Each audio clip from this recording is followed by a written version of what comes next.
Welcome to new studios. मैं हूं आपका होस्ट कृणाल। आज की जो स्टोरी है उसका टाइटल है Kafka's mirror, the night the story at him. Hello friends, आज मैं आपको एक ऐसी स्टोरी सुनाने वाला हूं जो रियल नहीं पर इतनी डार्क है कि आपको रात को नींद नहीं आएगी। ये स्टोरी है फ्रांस काफका के नाम पर, लेकिन ये काफका का रियलिटी नहीं है, काफका का नाइटमेयर भी नहीं है। रेडी हो? तो चलो स्टार्ट करते हैं। जस्ट इमेजिन कि एक आप राइटर हो और एक रात आपको पता चलता है कि आप जो लिखते हो, जो भी कुछ आप लिख रहे हो, वो आपकी लाइफ बन रही है। और जो सबसे टेरिफाइंग है ना, वो ये है कि आपके जो वर्ड्स है वो आपको कंट्रोल कर रहे हैं। आज आप एक ऐसे नाइटमेयर में घुसने वाले हो ना, जहाँ फिक्शन आपको निगलने वाला है। एक रात फ्रेंच काफका अपने रूम में था।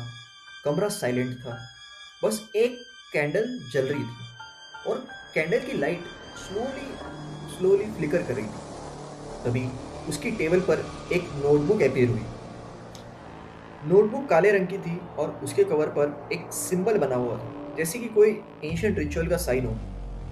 फ्रेंच काफका ने सोचा ये कोई प्रैंक ही होगा, पर जैसे ही उसने वो नोटबुक खोली, उसकी स्पाइन में से एक ठंडी हवा निकलकर उसकी बॉडी में घुस गई। उसने फर्स्ट पेज पर देखा। फर्स्ट पेज पर यह लिखा था, यू हैव बीन चूजन। और यही लाइन उसके सोल में एक फियर इंजेक्ट कर गई। अब फ्रांस काफका ने नोटबुक बंद की और अपने बेड पर बैठ गया। पर उसको एक वियर्ड साउंड सुनाई दिया। टप टप टप। साउंड वॉल से आ रहा था, जैसे कोई इनविजिबल फिंगर्स वॉल पे नॉक कर रहे हो। फ्रांस काफका ने वॉल पे अपना हाथ रखा और फील किया कि वॉल का जो सरफेस है वो सॉफ्ट हो गया था।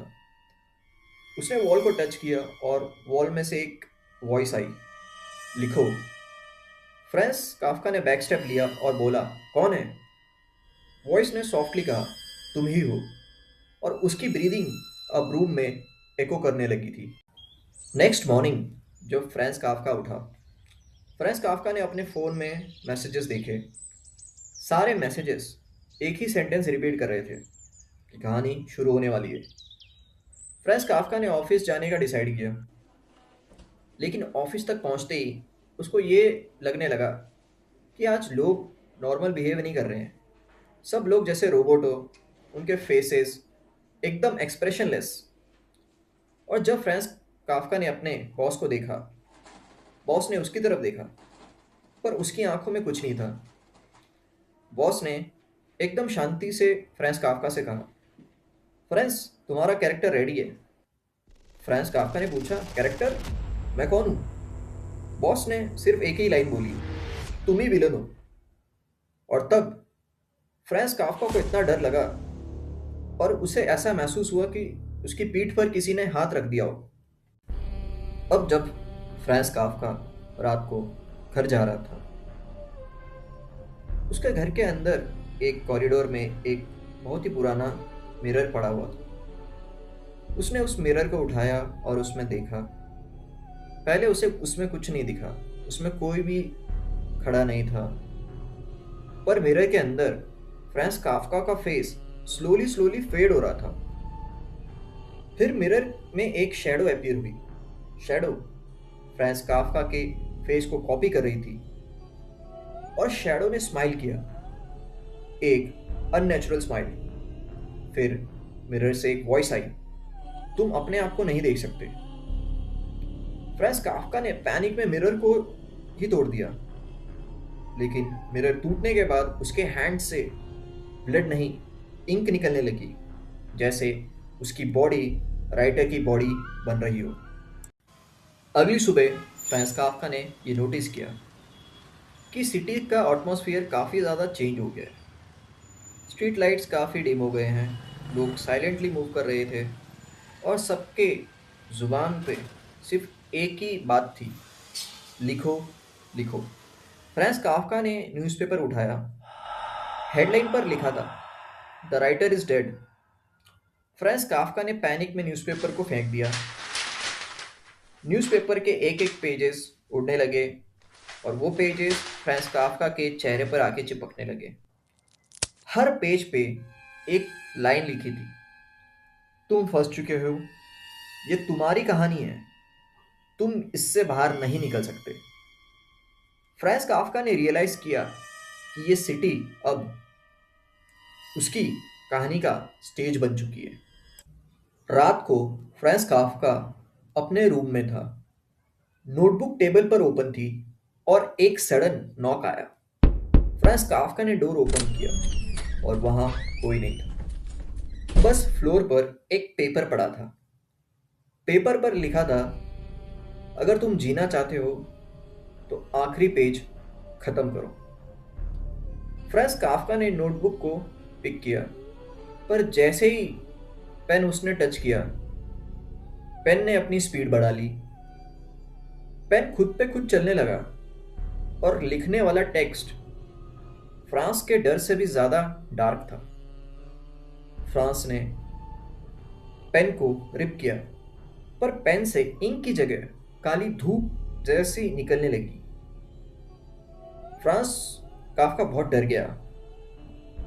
फ्रांस काफ्का चिल्लाया और रूम में डार्कनेस स्प्रेड होने लगी। डार्कनेस के अंदर आंखों वाली शेप्स दिखने लगी। शेप्स फ्रांस काफ्का के पुराने डर की थी, जैसे कि fear of father, fear of boss, fear of rejection और worst fear, fear of being forgotten. अब फ्रांस काफ्का ने लास्ट पेज देखा नोटबुक का और उसका दिल एकदम रुक सा गया। लास्ट पेज पर लिखा था, आज रात तुम मरने वाले हो, क्योंकि यही स्टोरी की डिमांड है। फ्रांस काफ्का ने डेस्परेट होकर कहा, मैं अपनी लाइफ वापस चाहता हूं। और डार्कनेस में से एक फिगर अपीयर हुई। फिगर एक राइटर का शेप था, लेकिन उसका फेस किसी का भी फेस हो सकता था। फिगर ने सॉफ्टली फ्रांस काफ्का से कहा, तुम अपने स्टोरी को डिनाई नहीं कर सकते। फ्रांस काफ्का ने उससे पूछा, कौन हो तुम? फिगर ने आंसर दिया, मैं तुम्हारा फ्यूचर हूं।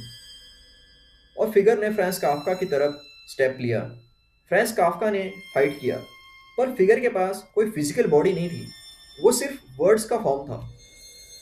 फ्रांस काफ्का ने लास्ट एनर्जी में एक लाइन बोली, मैं अपनी स्टोरी को एंड करूंगा। फिगर हंसा और बोला, तुम स्टोरी को एंड नहीं कर सकते, स्टोरी तुम्हें एंड करेगी।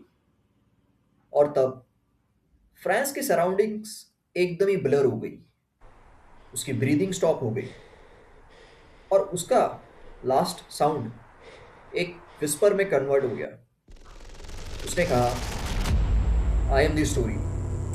इस कहानी का मॉरल सिंपल नहीं है, पर रियल है। अगर तुम अपनी जिंदगी के डिसीजंस खुद नहीं लिखते, तो दुनिया तुम्हें कैरेक्टर बना देती है। और जब तुम कैरेक्टर बन जाते हो ना, तो तुम्हारी चॉइस खत्म हो जाती है। इसलिए या तो अपनी कहानी खुद लिखो, या फिर किसी और ही कहानी में गुम हो जाओ एक कैरेक्टर बन के। दोस्तों, ये सिर्फ एक कहानी नहीं थी, ये एक वार्निंग थी। कल जब तुम पेन उठाओ या कोई भी डिसीजन लो, तो याद रखना, कहानी तुम लिख रहे हो या कहानी तुम्हें।